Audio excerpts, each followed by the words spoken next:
Imagine you're standing on the bank of the Niemen River in June of 1812. Ahead of you, spread across the water and the fields beyond it, an army waits to cross. 600,000 men, horses by the tens of thousands, the largest invasion force Europe had ever seen. You've been told this is about trade routes and a blockade, but the real story is far stranger. This wasn't really about commerce. It was about two men who could no longer share a continent. To understand why Napoleon Bonaparte marched into Russia, you have to go back 5 years earlier, to a raft floating in the middle of a river. In 1807, Napoleon and Tsar Alexander I met on a specially built platform anchored in the Niemen at Tilsit. Neither monarch wanted to set foot on the other's territory, so they met on neutral water instead. There they signed a treaty.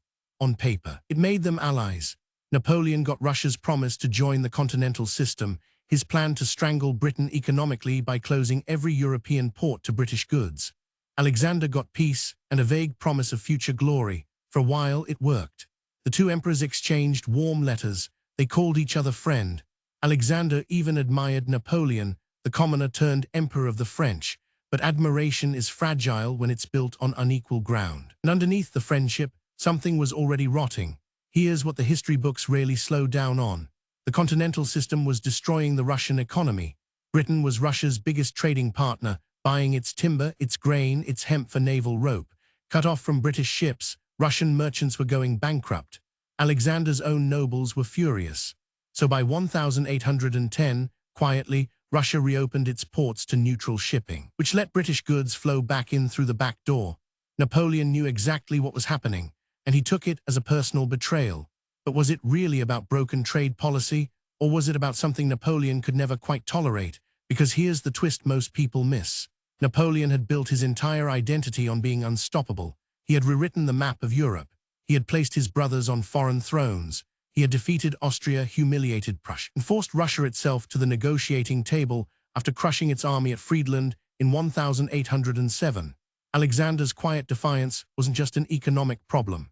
It was a challenge to the myth Napoleon had spent 15 years constructing, a myth that said no one said no to him and lived to keep saying it. There was also a deeply personal humiliation buried in the diplomacy. Napoleon had asked for the hand of Alexander's younger sister in marriage, hoping to bind the two empires by blood. The request was delayed, deflected, and quietly refused. Napoleon married an Austrian archduchess instead, but he did not forget the snub. Historians still argue over how much this wounded pride shaped what came next, probably more than anyone in Napoleon's own court dared to say out loud. So by 1812, you have an emperor who feels betrayed on trade, humiliated on marriage, and threatened in his sense of supremacy. And you have a Tsar who has decided quietly that he will not be anyone's junior partner forever. Neither man could back down without looking weak, and weakness, for either of them, was politically fatal. That's the real reason 600,000 men crossed the Niemen in June of 1812. Not trade, ego, mistrust, and two rulers convinced that the other one had to be broken. What happened next became one of the most catastrophic military campaigns in human history. Napoleon expected a short, decisive war. He wanted one great battle, a swift Russian surrender, and a triumphant return to Paris within months. Instead, the Russian army, under the aging and famously cautious commander Mikhail Kutuzov, refused to fight him head-on. They retreated.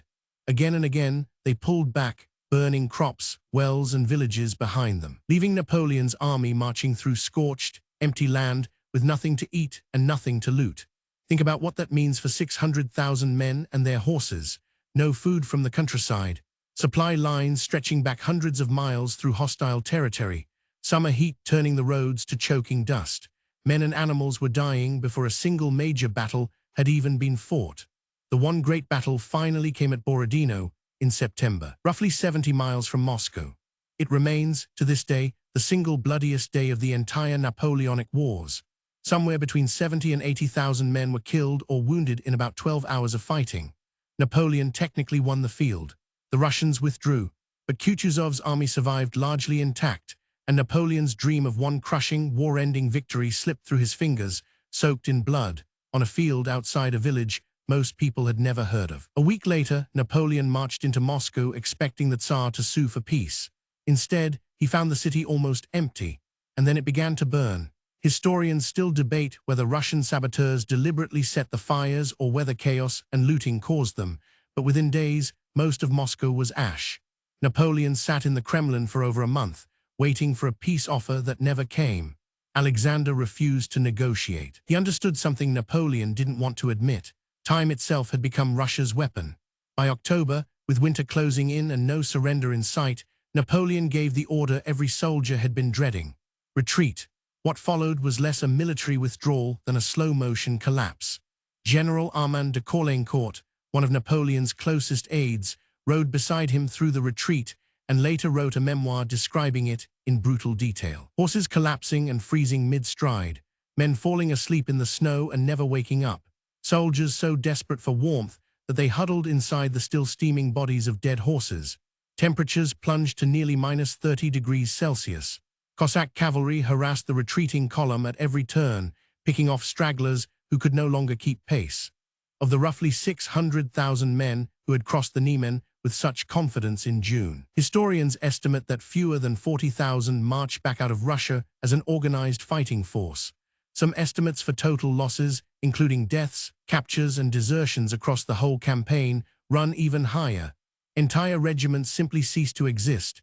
It was not a defeat, it was an annihilation. And here's the counterintuitive part almost nobody expects. Napoleon didn't lose because the Russian army outfought him. He barely lost a major pitched battle the entire campaign. He lost because he refused to accept that some problems cannot be solved by force alone, no matter how large the force is. He treated distance, logistics, and a scorched, unwilling landscape as obstacles that willpower could simply overpower. They couldn't. The land itself defeated him before winter even finished the job. Within 2 years, the alliance of European powers that had watched Napoleon's empire crack in the Russian snow moved in. Paris fell in 1814. Napoleon abdicated. The invasion, meant to prove he could not be challenged, became the beginning of his unraveling. So why does this still matter to you, standing nowhere near a frozen Russian road in 1812? Because the trap Napoleon fell into isn't a historical relic. It's a very human one. The refusal to admit a plan has failed once too much has already been invested in it. The confusion of pride for strategy, the belief that sheer scale, sheer effort, sheer force of will can substitute for actually listening to what the situation is telling you. Napoleon had every warning sign available to him: hunger, empty villages, an enemy who wouldn't fight on his terms. He pushed forward anyway, because turning back felt like losing. Even when turning back would have saved almost everything. That's the story empires rarely tell about themselves, and people rarely tell about their own decisions either. So the next time you find yourself deep into something that clearly isn't working, a plan, a fight, a stubborn refusal to change course, remember the 600,000 men who crossed the Niemen in June of 1812. Ask yourself what Napoleon never did until it was already too late. Not whether you can keep going, whether you should. Imagine you're standing on the bank of the Niemen River again, only this time it's 10 months later, in the freezing dark of a Russian winter, and almost no one is left to cross back.